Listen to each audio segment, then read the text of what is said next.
Damai sejahtera Allah yang melampaui segala akal, itulah Yesus. Amin.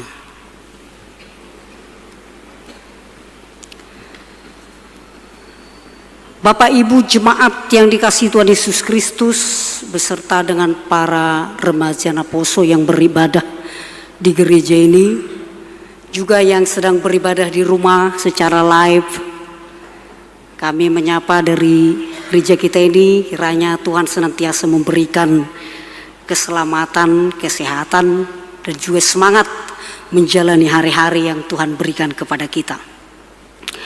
Khotbah yang ditetapkan oleh gereja kita hari ini, di mana kita merayakan hari raya panen Pesta Gutilon di gereja kita, dan juga memperingati 504 tahun reformasi di gereja-gereja Protestan. Tertulis dalam Roma 1 ayat 16 dan 17. Roma 1 ayat 16 dan 17, saya akan membacanya. Mari kita ikuti di dalam hati yang teduh. Injil itu kekuatan Allah, sebab aku mempunyai keyakinan yang kokoh dalam Injil. Karena Injil adalah kekuatan Allah yang menyelamatkan setiap orang yang percaya. Pertama-tama orang Yahudi, tetapi juga orang Yunani. Sebab di dalamnya nyata kebenaran Allah yang bertolak dari iman dan memimpin kepada iman. Seperti ada tertulis, orang benar akan hidup oleh iman. Demikian firman Tuhan. Shalom. Horas. Sukacita kita hari ini, di mana pendeta yang berkhotbah ini sebentar lagi mau pindah, ya kan? Karena hari ini kita betul-betul dibawa kepada suasana semangat bersyukur, secara khusus reformasi. Ayat kita hari ini, yang dua ayat ini adalah merupakan inspirasi bagi Martin Luther untuk membawa suatu reformasi tanggal 31 Oktober 1517, 504 tahun yang lalu. Jadi salah satu ayat yang menginspirasi Martin Luther membawa satu pembaharuan adalah ayat kita ini. Martin Luther menyerukan supaya Kristen itu kembali kepada Alkitab. Karena topik minggu kita hari ini adalah Injil yang membaharui. Harita nauli napai baruhon. Sola scriptura. Kembali kepada Alkitab, back to the Bible. Apapun yang kita kerjakan, apapun yang kita usahakan, para pemuda dalam studinya yang bekerja, semuanya harus mengacu kepada Alkitab. Dan Alkitab kita itu tidak bisa digantikan. Sekalipun di handphone kita sudah ada Alkitab elektronik. Luar biasa Injil ini, Alkitab kita itu, Evangelion. Evangelion, berita kesukaan, berita keselamatan. Injil itu adalah Yesus itu sendiri.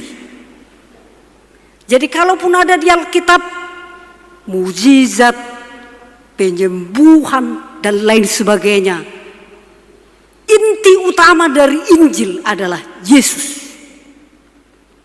Jangan orang hanya mencari-cari mujizat, padahal mengabaikan inti dari Injil itu sendiri, yaitu Yesus. Sebenarnya Bapak Ibu, para pemuda sekalian, sangat senang sekali kalau kita membaca Alkitab kita itu. Sayang sekali kalau kita jujur, kita malas membaca Alkitab. Jadi kalau hari reformasi itu, selain kita memperingati hari reformasi, juga kita merayakan Alkitab sedunia. karena mau mengembalikan otoritas Alkitab. Kenapa saya katakan membaca Alkitab itu senang? Sekalipun kita harus meminta bimbingan Roh Kudus supaya kita diberikan hikmat, dibuka hati kita seluas-luasnya untuk memahami Alkitab. Tapi banyak hal yang membuat kita gembira di dalam Alkitab kita itu. Coba dulu kalau kita tengok ayat yaitu Kejadian 2:24. Seorang laki-laki akan meninggalkan ayah dan ibunya dan bersatu dengan istrinya. Ini unik ini. Biasanya perempuan yang meninggalkan ayah dan ibunya dan bersatu dengan suaminya dan tinggal di rumah mertuanya, kan itu. Nah, langsung kita, oh iya karena mertua galak ya. Makanya ada pernah saya tengok di angkot, awas mertua galak katanya. Bisa diterima. Lalu pertanyaan, berarti dia tinggal di rumah mertua perempuan, orang tua perempuan. Iya, namanya kontrakan masih mahal. Sebelum majai ijabuni si mertua maju. Unik kan ayat itu, tapi gembira kita dibuat. Ketika Musa atau bangsa Israel mau menyeberang ke tanah Kanaan, ya di Keluaran 34. Tuhan mengatakan kepada Musa, Musa, kau hanya bisa melihat dari gunung ini saja ke sana. Kau tidak diperbolehkan menyeberang ke Kanaan. Ternyata mengurus pisah itu bukan hanya sekarang yang susah. Masa Musa juga pisah sudah susah. Ya, unik sekali ya. Runtuhnya tembok Jeriko, Yosua 6. Hanya dengan 7 tiupan sangkakala bisa roboh. Lalu kita mengatakan, oh mungkin adukan semennya yang gak pas. Hati-hati dengan para tukang kalau membuat suatu bangunan itu jelas-jelas ukurannya itu supaya tidak roboh kan. Atau Kisah Para Rasul 18 ayat 18. Dikatakan di sana sebelum Paulus berlayar ke Syria, dia mencukur rambutnya di Kangkrea. Berarti barbershop itu sudah ada masa-masa dulu. Sudah bersalon dulu si Paulus, baru dia melayani. Jago masih Paulus berarti. Krisis BBM, gadis bodoh dan gadis bijaksana. Krisis BBM sudah ada terjadi dulu semuanya. Jadi jangan kita malas membaca Alkitab. Hari reformasi sekaligus juga hari merayakan Alkitab sedunia. Mari kita punya tekad untuk rajin membaca Alkitab dan memahaminya dengan gembira. Dengan gembira. Saya pernah katakan di negara Cina tahun 1993, dari 1 miliar penduduk Cina itu 100 juta sudah Kristen. Padahal Alkitab sangat sulit didapatkan di Cina itu. Alkitab itu dibelah-belah supaya bisa dibaca. Coba kita bayangkan sekarang jumlah orang Kristen di Cina itu sudah berapa? Karena apa? Karena mereka mencintai Alkitab itu. Rajin membaca Alkitab secara rutin. Tapi sayang kita masih malas. Ada seorang pemuda, kebaktian pemuda. Siapa yang rajin baca Alkitab? Hanya satu yang tunjuk tangan. Padahal pemuda ini terkenal malas ini, tapi baca Alkitab dia rajin. Bagaimana caramu membaca Alkitab? Kata pendeta. Iya, saya baca kitab Kejadian langsung loncat ke kitab Wahyu. Ya, yang penting dibaca, ya kan gitu kan? Baca kok di mana tuh? Memang toh memang mereka berdiri memang. Nang pala hari-hari perpuyuk kamu baik kamu mekeluse kan itu. Sebelum berangkat ke HKBP damai yang berduri. Ya, damai yang berduri. Marilah. Jadi kita galakkan lagi itu. Saya yakin kita semua ini paling sedikit Alkitab kita di rumah ada 3, benar nggak?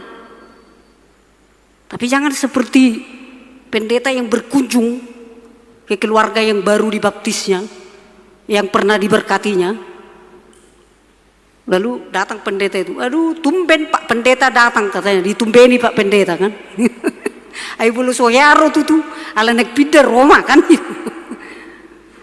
Ya berdoa dululah kita. Tapi sebelum berdoa, kan ada Alkitab yang diserahkan waktu pemberkatan itu. Semua dikerahkan tenaga mencari Alkitab ini karena tidak di situ lagi. Rupanya ditumpuk-tumpuk oleh koran. Nampak tidak pernah dibaca. Ayo, reformasi yang digalakkan oleh Martin Luther dengan motonya Ecclesia Reformata Semper Reformanda. Gereja yang diperbaharui harus senantiasa mau diperbaharui oleh Roh Kudus. Jadi kita harus mau, itu seperti di gambar itu. Harus mau memperbaharui diri kita ini dari hari ke hari. Ini kondisi kita sekarang diperhadapkan dengan situasi di mana teknologi semakin marak. Maka mari coba lihat keajaiban Alkitab itu. Alkitab itu ditulis sekitar 1500 tahun. Tapi bayangkan 1500 tahun tanpa kesalahan Alkitab itu. Baik geografinya, baik sejarahnya, baik apa-apa saja yang terjadi di sana. Itu bisa dipertanggungjawabkan oleh penulis. Karena Alkitab itu dalam 2 Timotius 3 dikatakan yang diilhamkan oleh Allah. Segala yang diilhamkan oleh Allah bermanfaat untuk memperbaiki kesalahan, menyatakan kebenaran, memperbaiki kelakuan, dan mendidik orang dalam kebenaran. Alkitab kita itu bukan seperti saudara kita. Saudara kita, kitab sucinya diturunkan langsung dari surga kan gitu. Kalau kita, itulah yang disebut dengan ilham mekanis. Kalau kita, Tuhan menghembuskan hikmat kebenarannya kepada orang-orang, lalu menuliskannya, dan itulah Alkitab. Itulah yang disebut ilham organis. Keajaibannya luar biasa. Dalam kurun 1500 tahun ditulis tanpa kesalahan. Baca, tidak ada satu kata pun yang salah di Alkitab itu. Luar biasa ya. Dan kemudian keajaiban Alkitab kita itu juga 66 kitab ditulis oleh lebih dari 40 orang. Tetapi intinya mulai dari Kejadian sampai dengan Wahyu, Allah mengasihi dunia ini di dalam Yesus Kristus. Betapa luar biasanya Alkitab kita ditulis oleh berbeda-beda orang, berbeda-beda latar belakang, tetapi inti yang mau dituliskan di situ adalah satu, yaitu Allah mengasihi dunia ini di dalam Yesus Kristus. Itulah Injil. Dia lahir, dia mati, dia bangkit, dia naik ke surga untuk menyelamatkan kita. Itulah Evangelium. Alkitab dikatakan kitab terkuno, tetapi selalu relevan dan aktual dalam hidup kita sepanjang era. Setiap zaman Alkitab tidak pernah ketinggalan zaman. Khotbah hari ini sudah dikhotbahkan beberapa puluhan tahun yang lalu, tetapi selalu up to date dengan situasi. Itulah karena itu adalah dari Tuhan. Kemudian diterjemahkan dalam 2000 bahasa di 300 negara dan dijual sudah sampai 4 miliar dari 7 miliar penduduk dunia ini. Jadi diterjemahkan termasuk bahasa Indonesia dan bahasa Batak sesuai dengan konteks kita, budaya kita. Alkitab itu sekalipun banyak yang mengancam untuk memusnahkannya, tetapi tetap dipelihara oleh Tuhan. Dan yang luar biasa, Alkitab kita itu berkuasa untuk menjadikan hidup kita hidup baru dalam kebenaran. Sesuai dengan topik kita, berita naulina pai baruhon, Injil yang membaharui. Tung bertekad maju kita, bertekadlah kita mengenang. Mari kita galakkan. Memang ada mengatakan gini, kalau kau susah tidur, bacalah Alkitab itu, pasti langsung kau tidur katanya.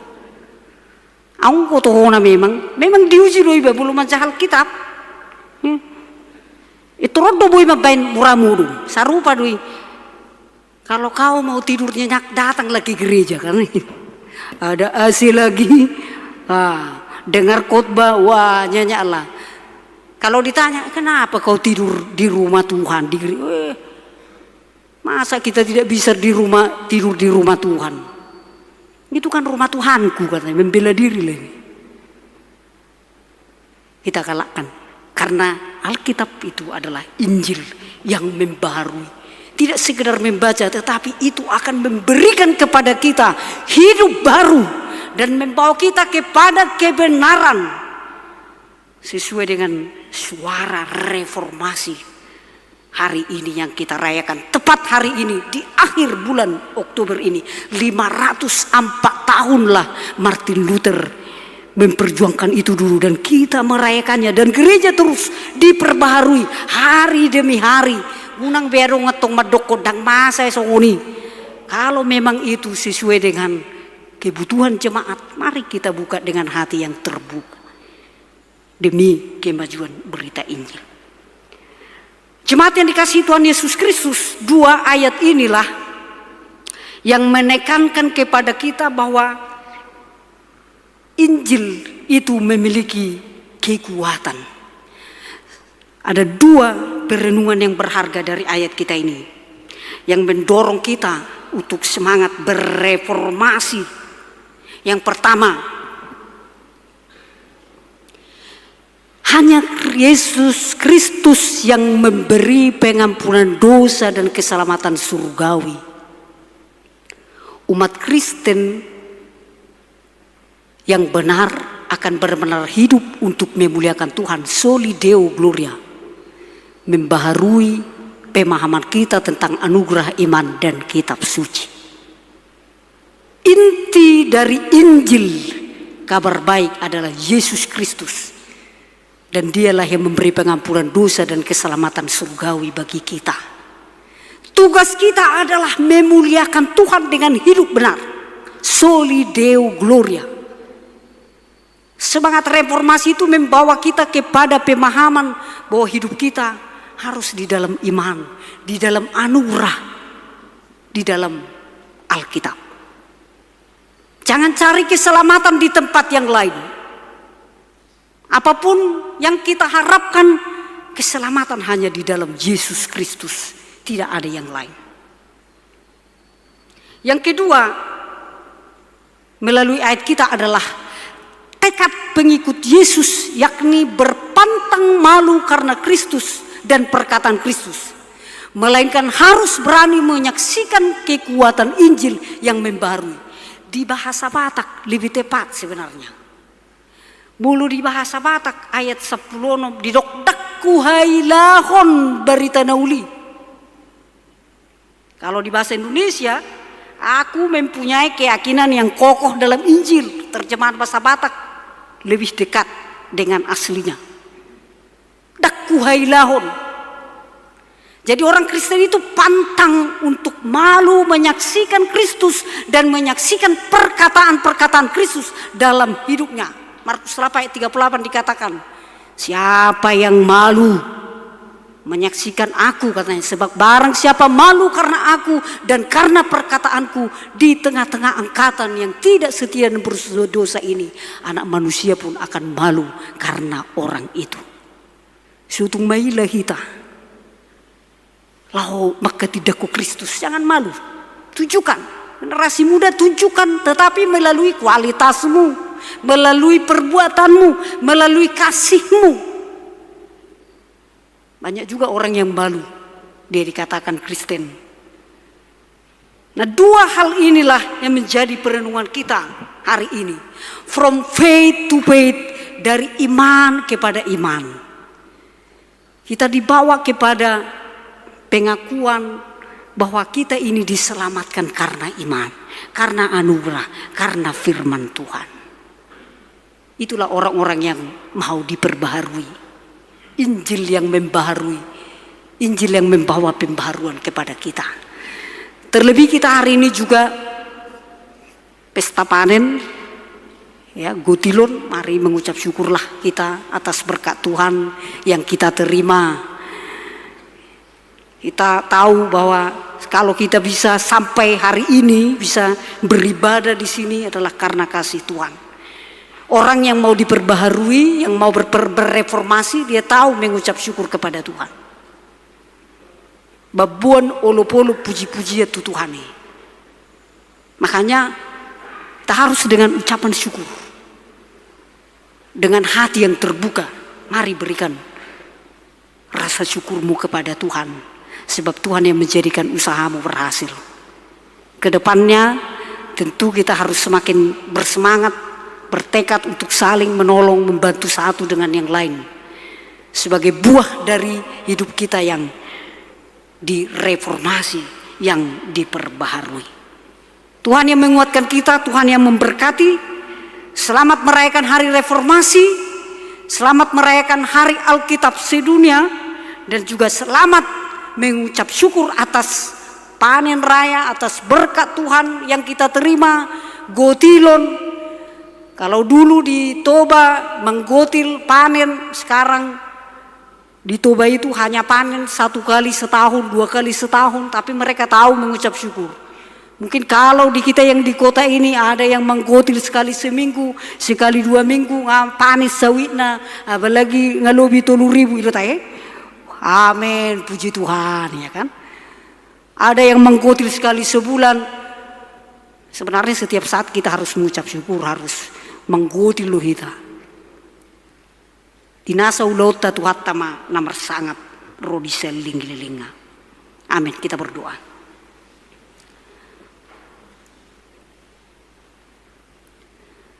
Injilmu Tuhan, Yesus Kristus yang membaharui kami, yang mengembalikan hidup kami kepada firman Tuhan yang sesungguhnya. Di hari reformasi ini, kami dibawa kepada satu pembaharuan hidup. Kami diajak untuk bertekad semakin rajin untuk membaca Alkitab. Di tengah-tengah kondisi yang sulit, Alkitab memberikan kepada kami kebahagiaan. Karena di sana kami menemukan kebenaran. Tolong kami semuanya. Kuatkan kami Tuhan. Berkatilah semua jemaat-Mu dalam semua pergumulan, dalam semua keberhasilan, dalam semua cita-cita dan masa depan. Di mana kami juga mengucap syukur atas berkat-Mu yang Engkau limpahkan kepada kami. Engkau memberkati usaha kami, pekerjaan kami, keluarga kami masing-masing, studi anak-anak kami. Sekalipun masih banyak yang harus dihadapi, tetapi firman Tuhan mengingatkan kami bahwa Tuhan akan menyertai kami sampai akhir kesudahan zaman ini. Biarlah nama-Mu kami muliakan dengan kami meyakini bahwa Injil yang memperbaharui, yang menyelamatkan kami di dalam Yesus Kristus Tuhan kami. Ampuni segala dosa kami. Di dalam nama Yesus Kristus kami berdoa dan bersyukur. Amin. Kita akan memberikan persembahan amplop Gotilon. Saatnya kita akan memberikan persembahan syukur kita. Persembahan 1A, 1B, persembahan 2 dan amplop Gotilon sebagai tanda syukur kita atas berkat Tuhan yang kita terima. Kiranya berkenan untuk dipergunakan dalam kerajaan-Nya serta pelayanan gerejanya. Firman Tuhan berkata dalam 2 Korintus 9 ayat 6, camkanlah ini. Orang yang menabur sedikit akan menuai sedikit, juga orang yang menabur banyak akan menuai banyak juga. Marilah memberi dengan sukacita, bukan dengan sukut-sungut apalagi paksaan, sambil kita menyanyikan di son adong hubuan Tuhan.